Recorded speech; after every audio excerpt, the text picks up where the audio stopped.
Hello friends, welcome to Indian study पर आपका स्वागत है। दोस्तों, आज की इस वीडियो में हम राज्य विधानमंडल को आगे बढ़ाते हुए आज की सीरीज में हम जो टॉपिक कवर करेंगे वो है आपकी विधानसभा। बहुत इंपॉर्टेंट टॉपिक है। आप सभी लोग जानते हैं संविधान यानी कि पॉलिटी की लगभग हर क्लास में आपको प्रोवाइड करवा रहा हूं। और आप लोगों की यूपीएसआई के एग्जाम में 20 से क्वेश्चंस, कम से कम 20 से 22 क्वेश्चंस कवर किए जाएंगे संविधान से या भारतीय राज्य व्यवस्था पॉलिटी से। तो वीडियो को एंड तक जरूर देखिएगा क्योंकि आपके एग्जाम की दृष्टि से बहुत इंपॉर्टेंट वीडियो है ये। दोस्तों, अगर आप उत्तर प्रदेश के किसी भी आगामी एग्जाम की तैयारी कर रहे हैं तो अनअकैडमी आप लोगों के लिए लगभग सभी कोर्स चला रहा है। चाहे UP triple S C PET हुआ, यूपीएसआई फाउंडेशन बैच हुआ, यूपी पीएससी आरओ एआरओ हुआ या यूपी पीएससी प्रीलिम्स एग्जाम हुआ। हम बात करें यूपीएसआई की, ये कोर्स आपका 8 मार्च से स्टार्ट हो चुका है या होने वाला है और ये 6 मंथ का टारगेट बैच है। अगर आप इस कोर्स को परचेज करेंगे तो सबसे अच्छी बात अनअकैडमी की क्या है कि UP triple S C category के अंतर्गत जितने भी कोर्स चलाए जा रहे होंगे आप सभी कोर्सेज को एक्सेस कर पाएंगे केवल एक ही सब्सक्रिप्शन के साथ। कोर्स को परचेस करने के लिए डिस्क्रिप्शन में लिंक दे रहा हूं, तो वहां से आप कोर्स को परचेस कर सकते हैं। रेफरल कोड की जगह अपने चैनल का नाम इंडियन स्टडी अप्लाई कीजिएगा तो आपको इंस्टेंट 10% का डिस्काउंट भी प्राप्त हो जाएगा सर। तो चलिए देख लेते हैं पूरा टॉपिक। पढ़ा चुका हूं, अब मैं आपको पढ़ा रहा हूं विधानसभा। तो कल मैंने आपको बताया था कि विधानमंडल के भी 3 अंग होते हैं। ठीक है, विधानमंडल के 3 अंग कौन कौन से होते हैं? विधान सभा, विधान परिषद और राज्यपाल। ठीक है, जिसके लिए मैंने आपको बताया था विधानसभा की एज होती है आपकी 25 वर्ष, विधान परिषद की एज होती है आपकी 30 वर्ष और राज्यपाल की होती है 35 वर्ष। ठीक है, मैंने आपको बताया था कि विधानमंडल के लिए जो आपका अनुच्छेद है वो है आपका अनुच्छेद 168, विधान परिषद के लिए जो आपका अनुच्छेद है वो है आपका 169 और विधानसभा के लिए जो आपका अनुच्छेद है वो है आपका 170। तो इस तरीके से मैंने आपको याद करने के लिए ट्रिक बताई थी। ठीक है, तो पहला क्वेश्चन इसी से संबंधित है कि राज्य विधानसभा का गठन संविधान के किस अनुच्छेद के तहत किया जाता है? तो आप लोग बता सकते हैं कि राज्य विधानसभा का जो गठन है अनुच्छेद 170 के तहत किया जाता है, यानी कि इस क्वेश्चन का तीसरा ऑप्शन आपका बिल्कुल करेक्ट है। कौन सा ऑप्शन बच्चों? तीसरा ऑप्शन आपका बिल्कुल करेक्ट है। ठीक है, चलिए नेक्स्ट क्वेश्चन की तरफ बढ़ते हैं। नेक्स्ट क्वेश्चन के भारत में किसी राज्य की विधानसभा में अधिकतम कितनी सीटें होती हैं? देखो, इसका पूरा मैं स्ट्रक्चर जो होता है वो मैं आपको समझा देता हूं। अगर हम मैक्सिमम सीटों की बात करें तो मैक्सिमम सीटें होने चाहिए आपकी 500। ठीक है, ये है आपकी मैक्सिमम। और अगर हम बात करें न्यूनतम यानी कि मिनिमम सीटों की तो कम से कम 60 सीटें होनी चाहिए, ये है आपकी मिनिमम। किसी भी राज्य में अगर विधानसभा का आपको गठित करना है तो मैक्सिमम 500, मैक्सिमम है 500 और मिनिमम है आपकी 60। लेकिन कई राज्य ऐसे हैं जिनमें विधानसभा की जो सीटें हैं वो 60 से कम है। जैसे कि मैं आपको बताऊं, गोवा, मिजो, सिक्किम। गोवा हो गया, मिजोरम हो गया और सिक्किम हो गया।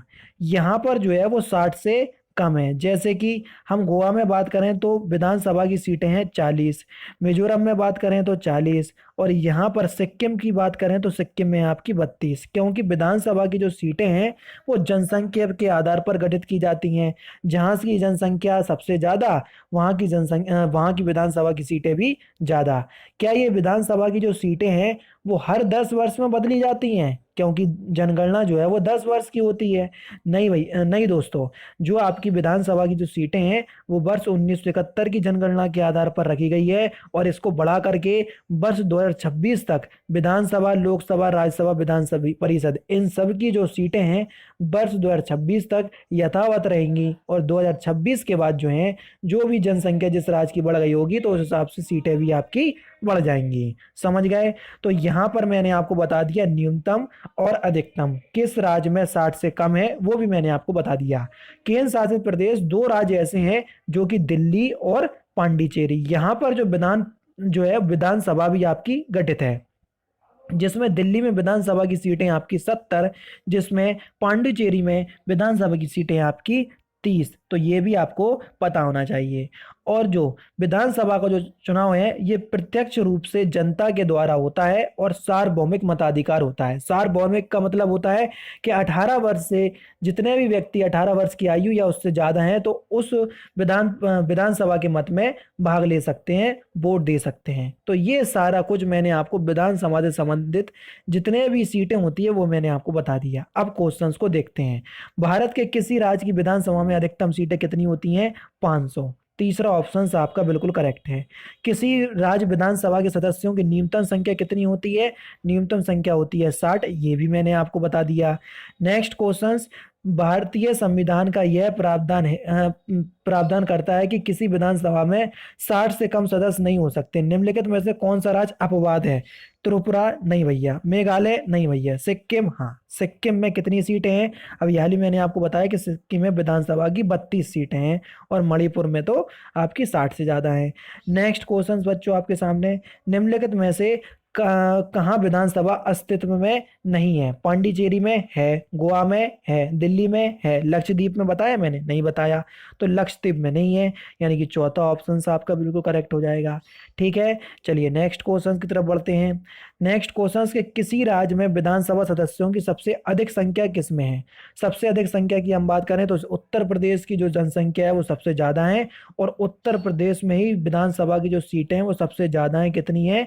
403। समझ गए कितनी सीटें हैं? 403। नेक्स्ट क्वेश्चन, किन दो राज्यों के जोड़ों में विधानसभा की सीटें जो हैं वो बराबर हैं? तो बिहार में अगर हम विधानसभा की सीट की बात करें तो 243, तमिलनाडु में होती है आपकी 235, तो ये तो अलग है। कर्नाटक में बात करें तो 224 और मध्य प्रदेश में बात करें तो 231, ये भी हटा दो। हरियाणा में बात करें तो 90 और छत्तीसगढ़ में बात करें तो 90। तो इन दोनों में जो है वो सीटों की संख्या बराबर में है। एक एक आप जोड़ लोगे तो 91 हो जाएगी, यानी कि तीसरा ऑप्शन करेक्ट है। एंग्लो इंडियन जो होते हैं। उत्तर प्रदेश की विधानसभा में सदस्यों की संख्या कितनी है? अभी हाल ही मैंने आपको बताया कितनी है? 403। तीसरा ऑप्शन आपका बिल्कुल करेक्ट है, सबसे ज्यादा पूरे देश में। सामान्यतः विधानसभा का कार्यकाल कितने वर्ष का होता है? तो देखो, अगर हम विधानसभा के कार्यकाल की बात करें दोस्तों तो विधानसभा का जो कार्यकाल होता है वो होता है आपका 5 वर्ष का। कितने वर्ष का?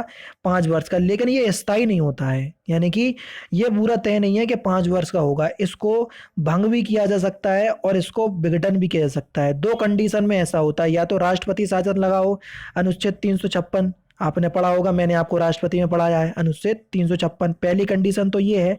दूसरी कंडीशन ये है कि जो जिस सरकार या विधानसभा में जिस सरकार का बहुमत होता है, जिस पार्टी का बहुमत होता है, उस पार्टी के जो सदस्य हैं वो विघटित हो जाएं, यानी कि सदस्यता खो दें, या आपने देखा होगा ये कंडीशन आपको उत्तराखंड में देखने को मिलेगी, जब मिली थी, जब विधायक जो थे वो बागी हो गए थे। समझ गए? तो भंग या विघटन, तो इस कंडीशन में आपका जो विधानसभा का जो कार्यकाल है वो 5 वर्ष से कम भी हो सकता है। लेकिन आपको अगर इस तरीके से ऑप्शंस दें जो कि आपके सामने दें तो आपका तीसरा ऑप्शन करेक्ट हो जाएगा। लेकिन पूरा समझाना मेरा काम है। विधानसभा की गणपूर्ति कोरम कुल संख्या का कितना होता है ये हमसे पूछा गया है। तो देखो, विधानसभा के लिए कई शब्द ऐसे होते हैं जो आपको पता होना चाहिए, वो मैं आपको बता दे रहा हूँ। गणपूर्ति कोरम होता है 1/10। इसका मतलब ये है कि अगर जिस भी राज्य में विधानसभा की बैठक होनी है, अगर उस राज्य में उस विधानसभा की सदस्य का 1/10 मौजूद नहीं है तो वो बैठक जो है वो मान्य नहीं होगी। ये गणपूर्ति कोरम होता है। तो विधानसभा के लिए कई शब्द ऐसे होते हैं जो आपको पता होना चाहिए। पहला तो आपका सत्र, दूसरा होता है आपका सत्रावसन। क्या होता है? सत्रावसन। तीसरा होता है आपका विघटन और चौथा तो गणपूर्ति कोरम, जो कि आपने क्वेश्चंस में समझ लिया। सत्र का मतलब होता है बैठक। क्या होता है? बैठक। सत्रावसन का मतलब होता है एक बैठक से दूसरी बैठक के बीच का जो समय होता है उसको बोलते हैं सत्रावसन। विघटन का मतलब होता है आपका क्या? जब सदन जो है विघटित हो जाता है तो सदन में दोबारा चुनाव होते हैं, तो इसको बोलते हैं विघटन। और गणपूर्ति कोरम मैंने आपको समझा ही दिया। ठीक है ना। चलिए नेक्स्ट क्वेश्चन की तरफ। विधानसभा का सत्र वर्ष में कम से कम कितनी बार आहूत होना चाहिए? तो कम से कम 2 बार आहूत होना चाहिए। कितनी बार? 2 बार, यानी कि इस क्वेश्चन का दूसरा ऑप्शन आपका बिल्कुल करेक्ट है। विधानसभा के अध्यक्ष का चुनाव कौन करता है? देखो, विधानसभा के जो अध्यक्ष का जो चुनाव है वो विधानसभा के सदस्य ही करते हैं, और विधानसभा में भी यही होता है। वो अध्यक्ष और उपाध्यक्ष का जो चुनाव है वो विधानसभा के सदस्य ही करेंगे, और विधान परिषद में भी यही करेंगे। यही लोकसभा में होता है। बस राज्यसभा का जो सदस्य है या राज्यसभा का जो सभापति है वो बाहर से चुन करके आता है, बस, यानी कि उपराष्ट्रपति। बाकी सब जो आपका राज्यसभा को विधान परिषद के साथ अपन क्या करेंगे? कनेक्ट। और विधानसभा को हम लोकसभा के साथ क्या करेंगे? कनेक्ट। तो सारा कुछ आपको देखने को मिलेगा, वो इसी प्रकार से देखने को मिलेगा। Next question. अस्थायी विधानसभा अध्यक्ष यानी कि प्रोटेम स्पीकर की नियुक्ति कौन करता है? तो दोस्तों अगर हम बात करें प्रोटेम स्पीकर की जो नियुक्ति है वो कौन करता है? तो ये करते हैं आपके राज्यपाल, यानी कि इस क्वेश्चन का पहला ऑप्शन आपका बिल्कुल करेक्ट है। कौन सा ऑप्शन? पहला ऑप्शन। Next question. विधानसभा अध्यक्ष अपना त्यागपत्र कैसे देता है? देखो, विधानसभा अध्यक्ष अपना त्यागपत्र उपाध्यक्ष को देगा और उपाध्यक्ष अपना त्यागपत्र अध्यक्ष को देगा, यानी कि एक दूसरे को देते रहते हैं। चौथा ऑप्शन करेक्ट हो जाएगा। Next question. विधानसभा अध्यक्ष को किस प्रकार पद से हटाया जा सकता है? तो विधानसभा अध्यक्ष को किस प्रकार पद से हटाया जा सकता है? तो यह प्रक्रिया विधानसभा के सदस्यों द्वारा साधारण बहुमत से पारित संकल्प द्वारा। पहला ऑप्शन आपका बिल्कुल करेक्ट है। Next question. विधानसभा के अध्यक्ष उपाध्यक्ष को हटाने से संबंधित प्रस्ताव पेश करने के लिए कितने दिन पूर्व इसकी सूचना अध्यक्ष और उपाध्यक्ष को देनी चाहिए? तो कितने दिन पूर्व? 60 दिन पूर्व इसकी सूचना देनी चाहिए। तीसरा ऑप्शन आपका बिल्कुल करेक्ट है। Next question. राज्य विधानसभा के सदन की बैठक के लिए गणपूर्ति कोरम कितना होता है? तो मैंने आपको बता दिया कितना होता है। ये होता है आपका 10 सदस्य अथवा कुल सदस्य का 10वां भाग, जो भी है देखो, यानी कि दूसरा ऑप्शन आपका बिल्कुल करेक्ट है।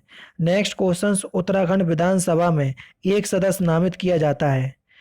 उत्तराखंड विधानसभा या किसी भी विधानसभा में एक सदस्य जो नामित किया जाए एंग्लो इंडियन समुदाय से, यानी कि इस क्वेश्चन का तीसरा ऑप्शन आपका बिल्कुल करेक्ट है। कौन सा ऑप्शन? तीसरा ऑप्शन आपका बिल्कुल करेक्ट है। और कौन सा अनुच्छेद कहता है? अनुच्छेद 333 कहता है कि राज्य विधानसभा में एक एंग्लो इंडियन राज्यपाल के द्वारा मनोनीत किया जाएगा। तो इस क्वेश्चन का आंसर 333 अनुच्छेद आपको भी याद होना चाहिए। Next question. कोई विधेयक धन विधेयक है अथवा नहीं, इसका निर्णय कौन करता है?